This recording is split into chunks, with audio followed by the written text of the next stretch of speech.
Good morning, new 1%. It's Satoshi Boomin coming at you with another video. Guys, I'm going to need you to hit that red button for me. We are so close to 15,000 subscribers, guys. Let's get there this week. I got my hot tea and honey locked and loaded, ready to go. Let's get this show started, guys. So we're talking about VeChain today. The markets as a whole are a little bit down. Actually, they rose a little bit this morning, but as a whole, the recovery is going a bit slower than anticipated, especially for VeChain, but that's okay. All in all, things aren't too bad. When we zoom out, a lot of coins got hit harder than VeChain, and VeChain seems to be holding above this 10-cent mark pretty well. I expect that as the markets go up, so will VeChain, and we should be back on track at about 10 cents here, guys. I think that, the markets go up. Hopefully June is going to be a lot better month for crypto, and we can start seeing those gains come back up. But I wanted to talk about the investor sentiment around crypto. I wanted to talk about FUD and how easy it is to get caught up in FUD. Think about it like this, guys. I was watching Crypto's RRICE podcast yesterday, and he was talking about, George, we're all George. Shout out to the person that commented down below. And he made a very, very valid point, guys, that every day you get up, there's somebody trying to FUD you out of something. Media is meant to FUD. Media is there to FUD. They don't get clicks if they don't FUD, guys. Like, if I don't put up a cool thumbnail with a interesting title, I don't get clicks. If the media does not cause some sort of fear, uncertainty, or doubt inside you, they don't get clicks. And that's just as simple as that, guys. Humans, we're more attracted to the negative than the positive. That's what has allowed us to evolve from, wherever we evolve from. I'm not going to get into that. But we focus as humans on the negative, always, every time. When there's positive news, we like that, but we don't dwell on it. When there's negative news, oh man, it makes our brains go crazy. So let's take a look at this here. If we take a look at Bitcoin news, just Bitcoin news, negative article. Look at this. Let's see. Negative article. Negative article. Bitcoin currency crash. Oh wow, look at the thumbnail. Bitcoin's done. So you look at the news, you look at CNBC, everywhere around, guys, it's going to be negativity all around you. Let's take a look at one of our favorite YouTube channels here, Graham Stephan Show. So 8 months ago, guys, when Bitcoin wasn't hot, there was nothing too crazy about Bitcoin. I think 8 months ago, Bitcoin was at like $14,000 or something like that. Something really low. Not a single Bitcoin video. Not at all.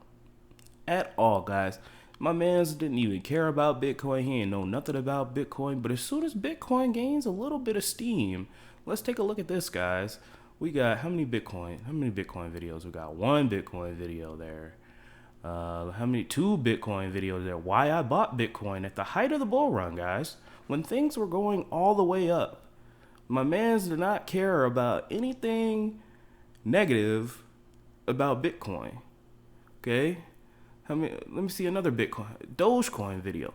Now, mind you, he's never done a video on crypto before. Like, he's mostly a stock market, real estate guy.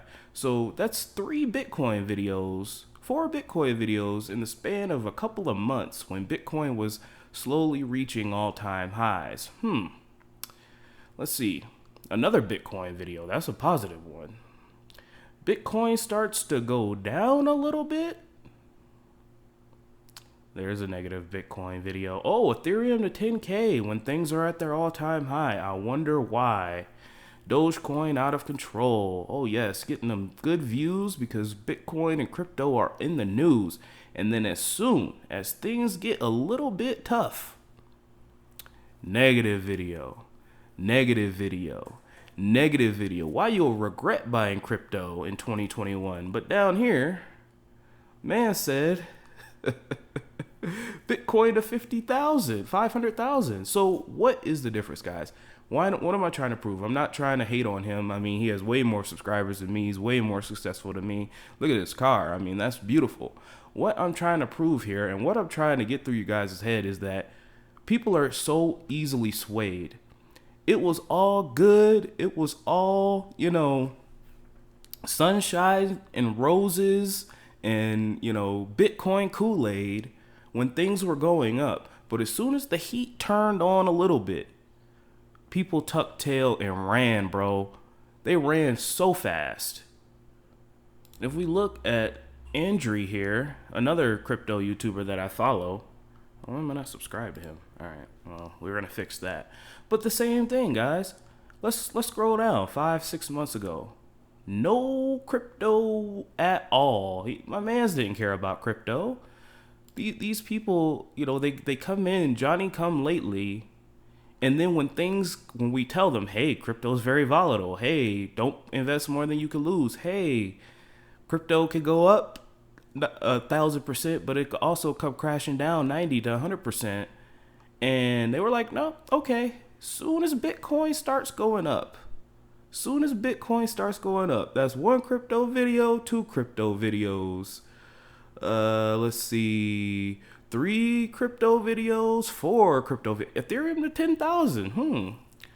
And then the crash is coming. Cardano. Look at all this. Look at all these crypto videos all of a sudden. When Bitcoin's going up, when people are going up, when we're at peak euphoria, crypto can't come down. Crypto is invincible, yada, yada, yada. But as soon as we have a market reversal, not even a harsh one, about a 50-60% correction, now everything is down. Now all the sad thumbnails come out. Now all the sad articles come out. Now all the negative articles come out. Okay, guys, so again, remain even keeled when it's going up. Remain even keeled when it's going down.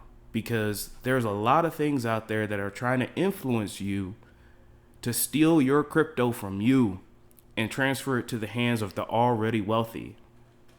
Okay? Fear, uncertainty, and doubt are real. They work even on seasoned investors, even on multimillionaires, even on billionaires. FUD works.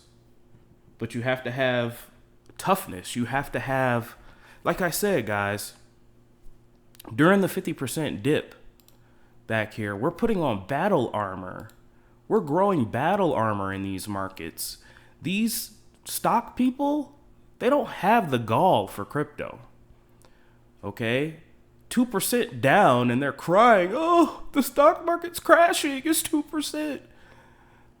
Come on, guys. So don't listen to the FUD, guys. There's FUD everywhere you go. Every time you turn on the news every morning, what do they start off with? Do they start off with positive news or do they start off with FUD to get you hooked to watch the whole news broadcast? We'll get into the VeChain news. There's not too much here soon, but I just wanted to talk about this because it's so easy to get caught up and wrapped up in it. And the thing is, guys, if you listen to FUD, if you seek FUD, you will find FUD. If you seek reasons to sell, you will find reasons to sell. We're going to play a short clip here from Bitcoin. You guys have probably already seen this, but my man's up here on CNBC straight lying. We're not going to play the whole thing, just a couple of minutes of it. Let's take a listen. On those barbecue. And again, guys, spreading FUD.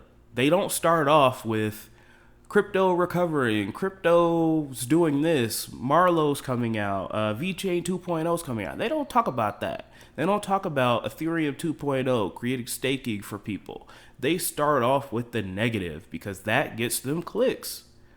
All right? It sucks, but we're all susceptible because it's human psychology. Okay, so let's take a listen.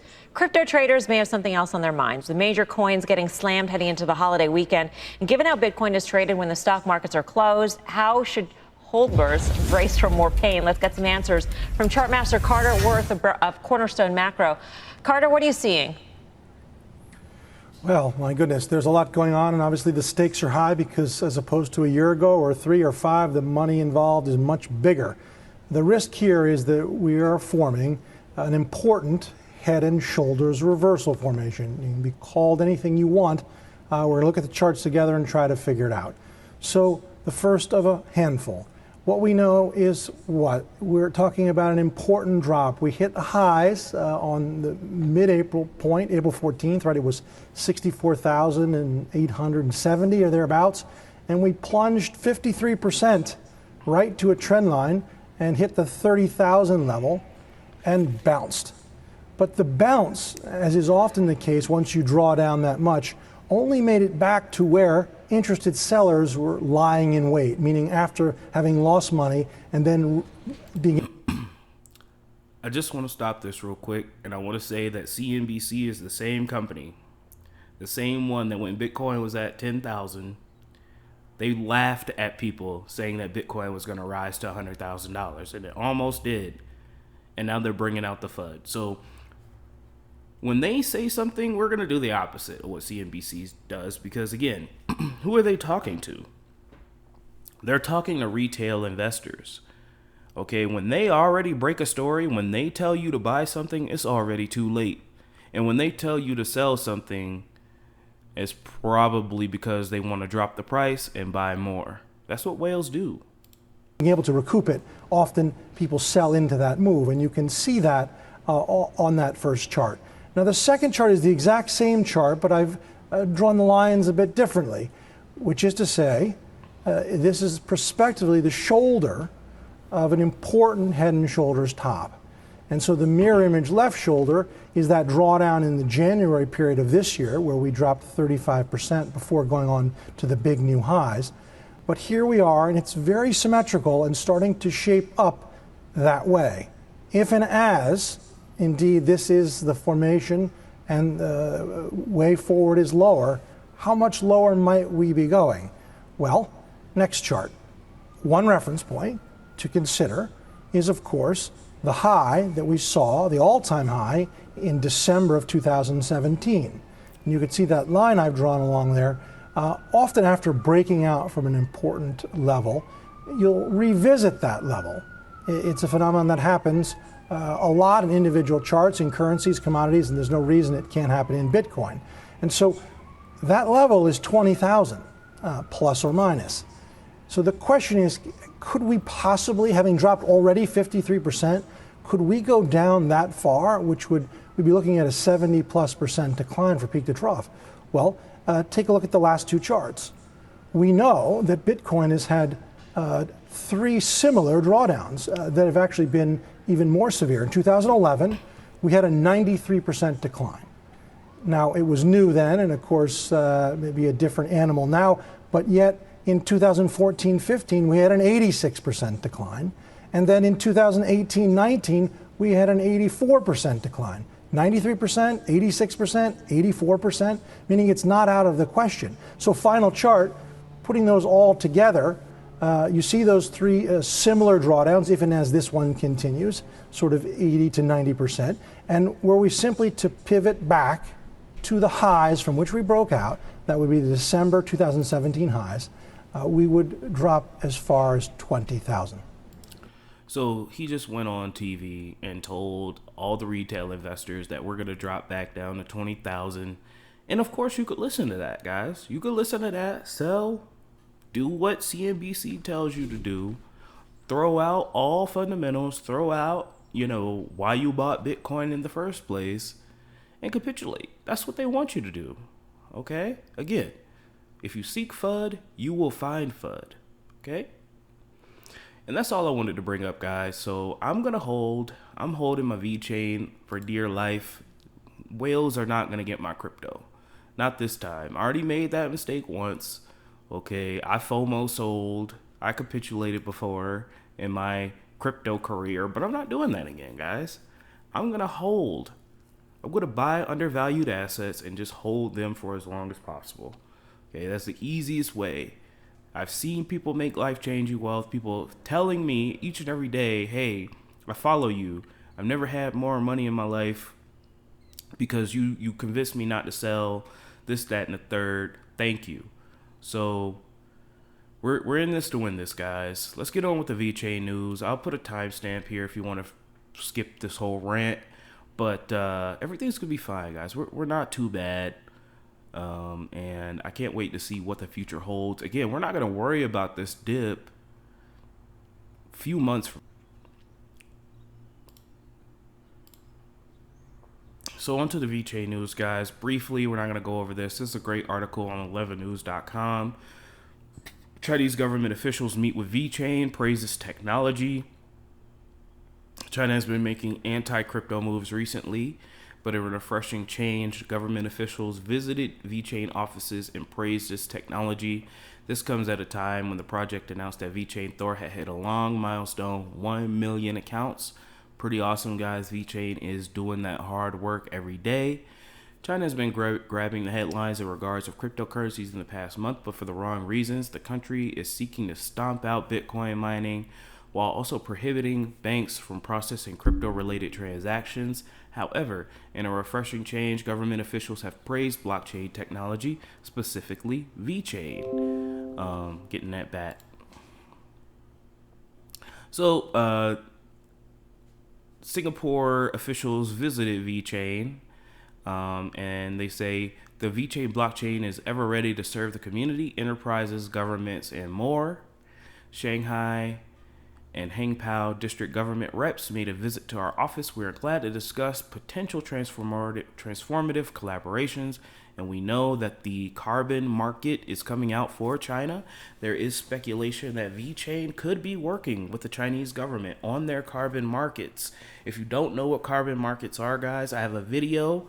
I might put like a little card up at the top there so you guys could check it out. It goes over what carbon markets are. They're tokenizing carbon usage and trying to make carbon expensive to use.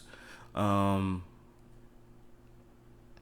Chinese crypto publication Chain News dug further into what the meeting was about. Officials expressed their confidence that blockchain technology will play an important role for the future of digital economy. The government officials repeatedly expressed their recognition and affirmation of VeChain's technology business development direction. This kind of recognition by the Chinese government could go a long way in determining the future of VeChain. China is the world's second largest economy, with experts projecting that it will take over the US by 2032. It also has the world's highest population of over 1.4 billion people. Such adoption would make VeChain a contender for the world's biggest blockchain, guys. And that's basically what we're trying to hit at. And in whatever capacity VeChain couldn't work with the Chinese government, however you feel about the Chinese government, you know, I don't know them. I don't live in China. You know, America has their view on how things go, and China has their view on how things go. In my humble opinion, they just need to, like I said in my Cardano video, China and US need to box. Just box it out, duke it out, get in a room, sort it out, and let's work together. Imagine if China and the United States worked together. We could already put somebody on Mars already. We could solve so many problems. But ego and, you know, just I don't even know. Ego, past scars, propaganda, disinformation, diffusion, FUD, all that stuff gets in the way of progress, guys. So again, we're remaining even keel. We're remaining with our target in our sights, and we're not moving from it. The whales could try to take my VeChain from my cold dead hands. Okay.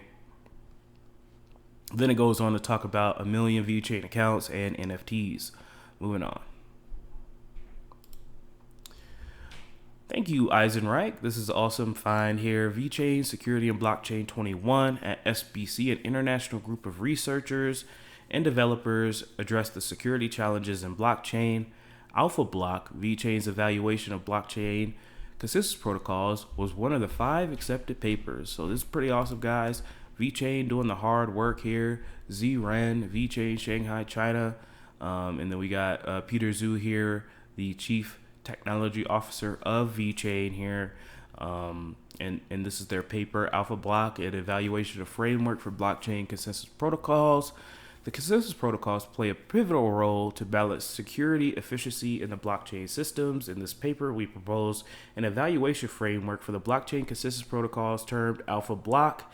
In this framework, we compare the overall performance of BSD fault-tolerant consensus and Nakamoto consensus. BFT consensus is reached by multiple rounds of quorum votes from the supermajority, while Nakamoto consensus is achieved by accumulating credibility with implicit voting from appendant blocks. This is pretty awesome, guys. Doing the hard work here, doing the hard science. I know this ain't gonna get me clicks or nothing like that. This ain't gonna get me, boosted in the YouTube algorithm or whatever. But still, again, guys, this is what's important, and this is what's gonna get us to where we need to go. Okay, hard science, an effective blockchain, real use case. And then finally, guys, we've got Safe Haven here, and they are developing SAHESWAP. This is pretty awesome, guys. So SAHESWAP will provide an agnostic evolution for all the products within Safe Haven IO ecosystem by enabling swapping of one token contract for another, having the capability to port products to any chain, allows us to provide the diversity needed within blockchain technology. So this is pretty awesome, guys. It looks like you'll be able to swap ERC20 with VeChain tokens here. That's what I think is going on. Please correct me if I'm wrong. SAHESWAP broadens the horizons of Inherity.com scalability by enabling validator backup shares to be stored on chain of client's choice. If supported, blockchain entities will want open gateways for clients to store plan shares without leaving their specific ecosystem. And then they go on to talk about SafeKey. So SAHESWAP protocol that will support the usage of our products across many different chains. So they'll be able to use SafeKey and other tools for digital inheritance management on ERC20, which is pretty awesome. That's expanding Safe Haven's reach, and I love it. All right, guys, we have 1,072 days to the next Bitcoin block halving, guys, and I guarantee you, mark this down if you're still watching. Write this down. I will not care about the price of crypto in 1,072 days that I do today. So I will not care about today's price in 1,072 days. All right? Take a deep breath. Everything's going to be fine, guys. Breathe in, breathe out. Crypto's not going anywhere. Okay?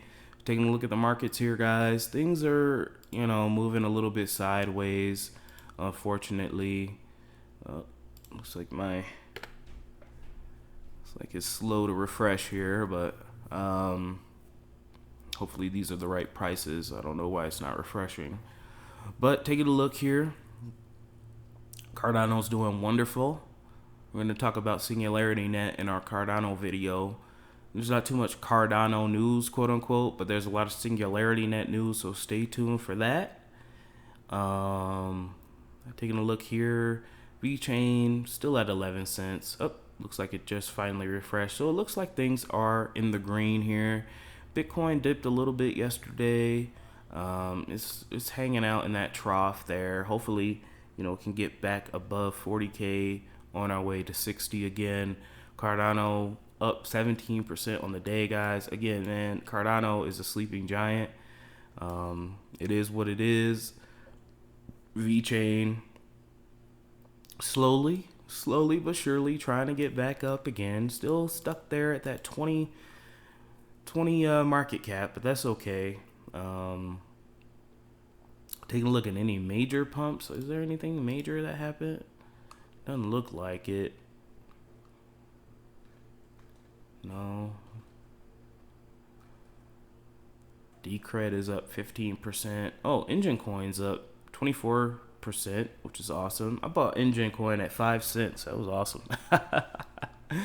Near Protocol is up 20%. Yeah, so it looks like hopefully today is going to be a green day. And that remains to be seen. So again, guys, if you seek FUD, you will find it.